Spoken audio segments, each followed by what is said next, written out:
Hello, I'm Dan Heeman, and I'm actually going to introduce Group 11's presentation on key learning insights from our interviews. Before we get into the insights, we wanted to share a full list of our interviewees. As you can see here, we had a diverse group of interviewees from multiple roles and backgrounds. Even with this diversity, key insights stood out to the group that we wanted to share. In fact, here are the insights. There are 5 main insights that were common throughout our interviews.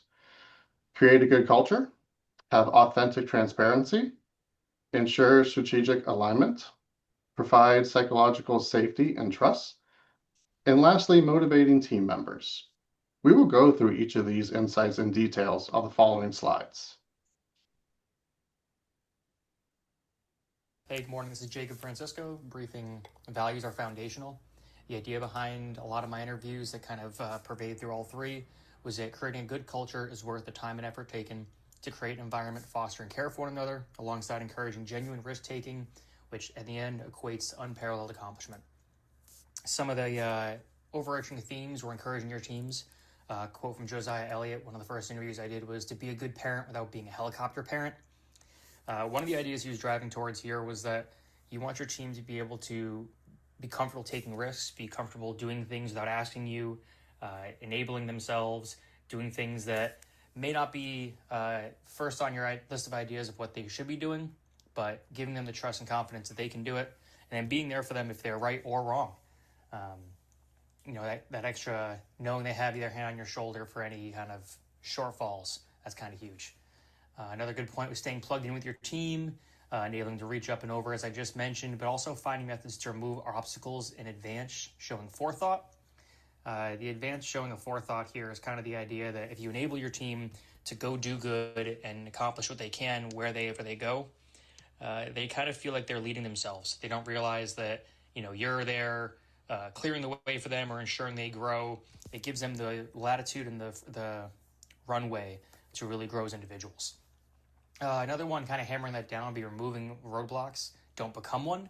Hammering down on the latter part there where if the manager's kind of like a helicopter parent where they're always in the chili of their individual or of their team, oftentimes they can feel like they can't make a decision. They can feel paralyzed. They can start to feel neglected in some cases where, hey, I'm not really necessary if my manager's always going to jump in. So when you're removing roadblocks, don't forget to not become one. Fostering an environment of trust. This can come in a multitude of fashions. The most common one that I enjoy is go beyond checking the box check-ins. We all know someone that walks around the office and asks, hey, how was your weekend? And isn't actually asking how your weekend is. Fostering a community culture where when you ask how your weekend was, you genuinely want to know or you follow up with that is something that'll slowly start building trust in your team, realizing you care about them. And hopefully that pays dividends down the road where they show care for you or they're passionate about the work that they do.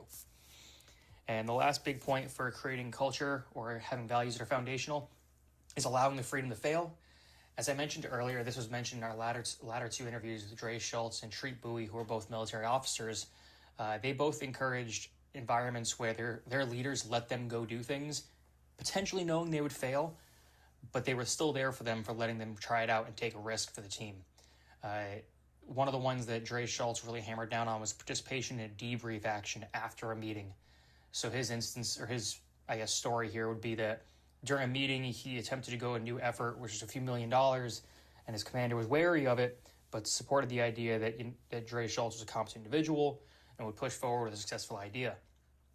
At the end of this, a successful effort, luckily, during the debrief, it was displayed that there was a few shortfalls in the initial game plan that could have resulted in catastrophe.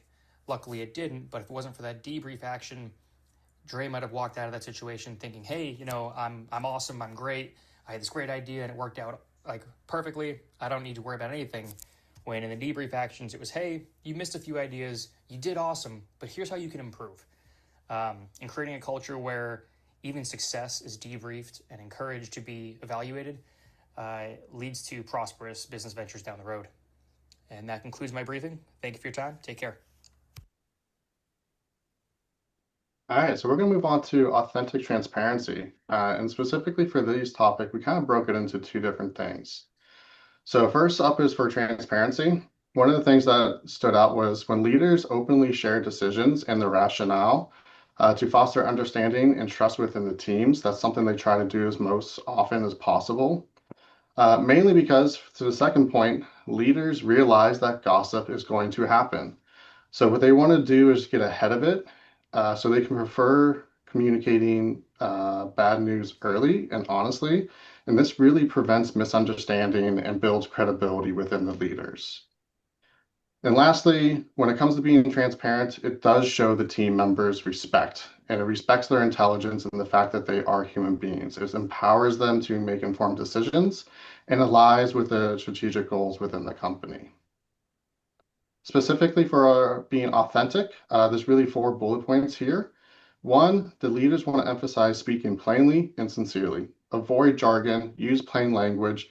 This will maintain a human touch with their teams. For authentic leaders, showing vulnerability and admitting uncertainty is key in fostering safe and honest dialogue as well. Leaders should try to tailor the communications to motivate individuals to build that trust and improve the engagement over time. Lastly, just like how Jacob said, they try to do a lot of storytelling. Make sure leaders build rapport and transform transactional relationships into true collaborations.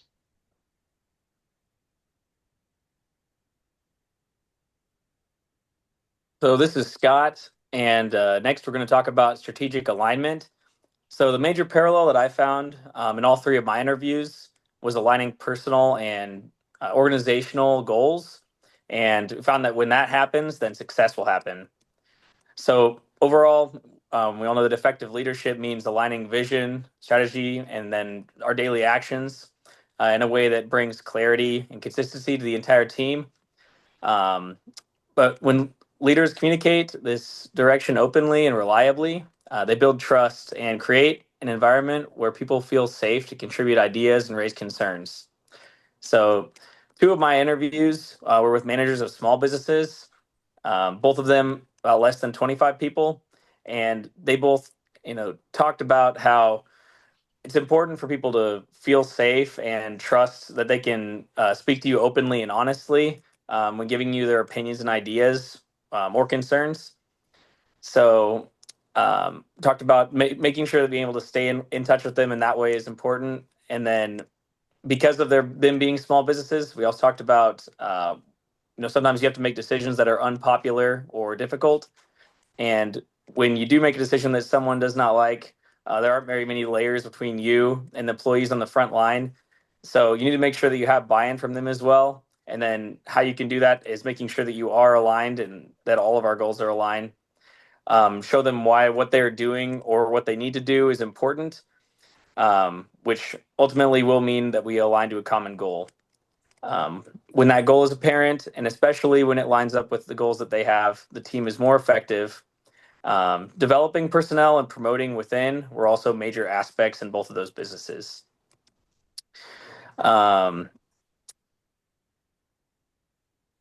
Also, helping individuals see how their growth supports the organization's broader mission is extremely important. And when that is apparent, the result will be that teams will become more motivated, accountable, and confident in their work, leading to stronger execution and a culture of continuous improvement. And then along the lines of alignment is also discussed in all the interviews that clear expectations and accountability are extremely important to running an effective business. Because of the alignment that I already discussed, there is more self-accountability. However, when there is an undesirable outcome or the team fails to fall short of their goal, ultimately it's important for the leader to also be self-accountable and figure out, utilizing the entire team, how we can meet our goals next time. So again, aligning your team will lead to a highly motivated workplace and a successful workplace.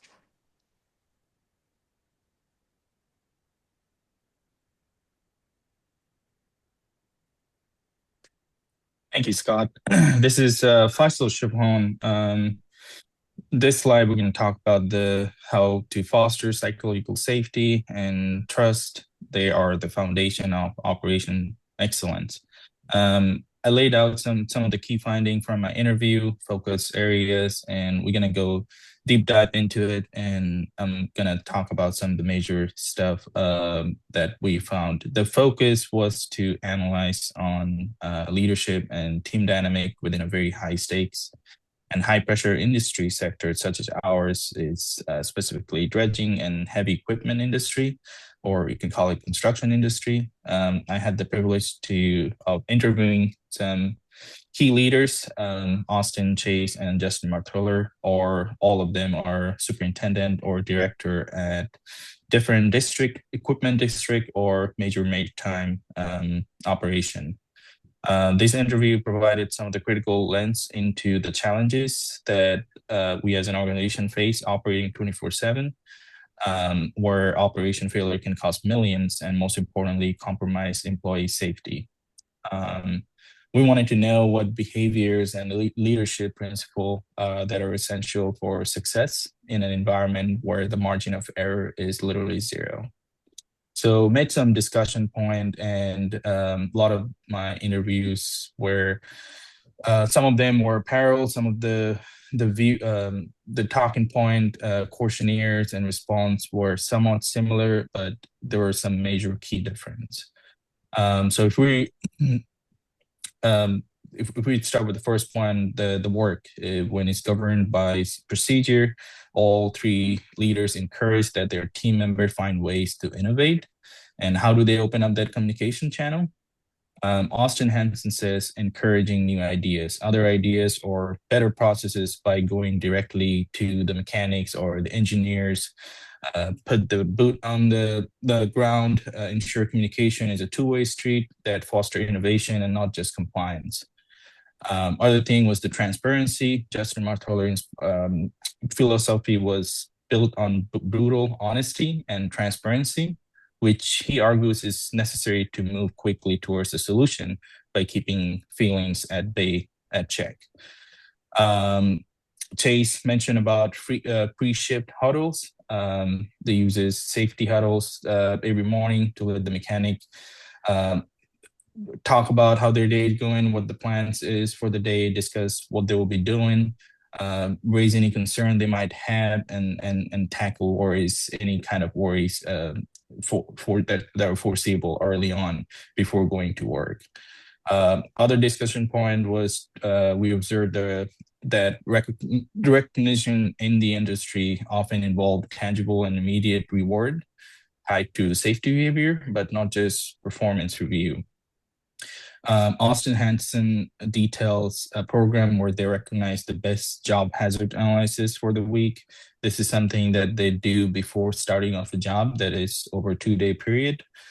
Normally they would start with a start card, major, nothing major like small work operation, but something that a day or two or more, they start with the hazard analysis documents, and they go with the employees or the mechanics, making sure they have everything that they need before starting the work, and talk about the safety, any concern, and whoever's come up with the best the documents, they will work with the prize money, like safety bugs that they can go use towards and to buy gears on an online site.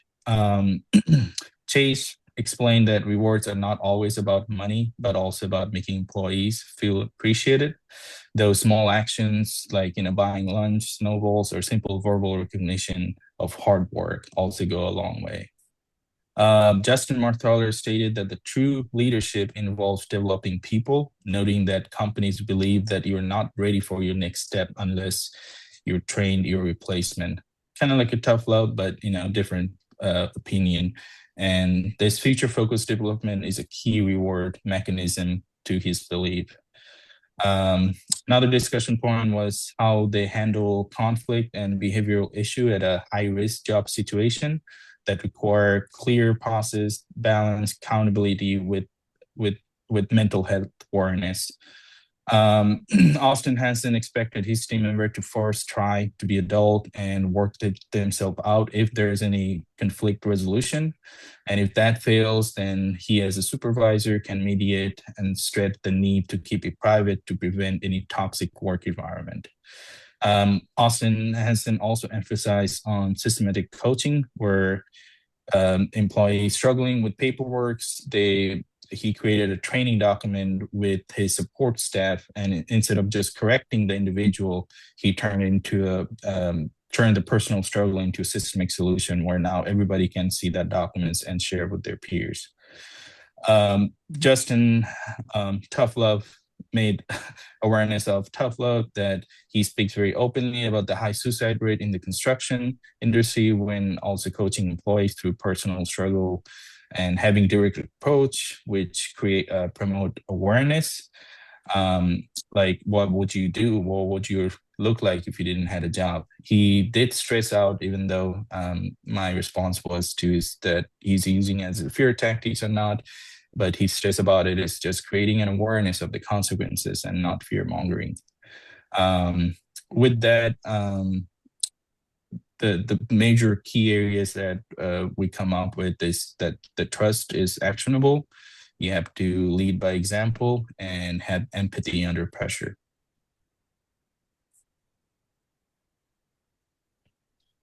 Hi, everyone. My name is Lexi Wood. A theme that my three interviewees had was how they motivate their team members. One manager I interviewed is a manager in the healthcare field as a nurse manager. Another manager was a project manager for a large tech company, and her role is completely virtual after COVID.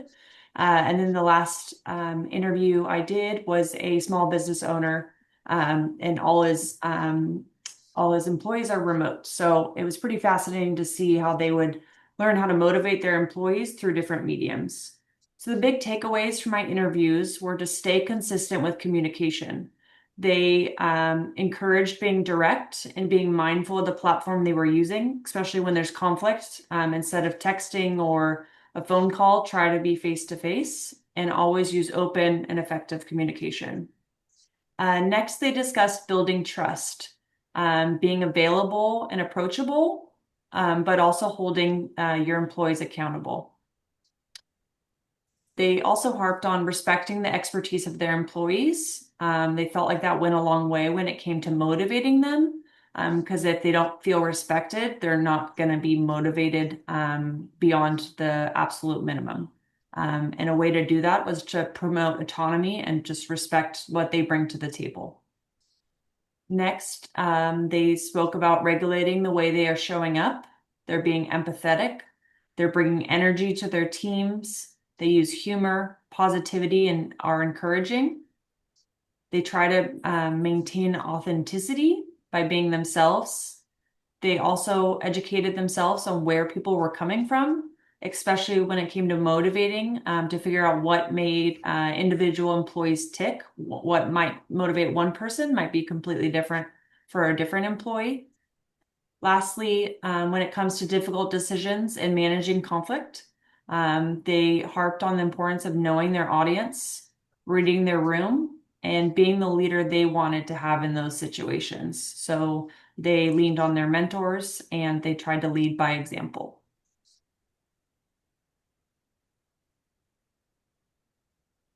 And that's all we have. Thank you for listening. Thank you. Thanks, everyone.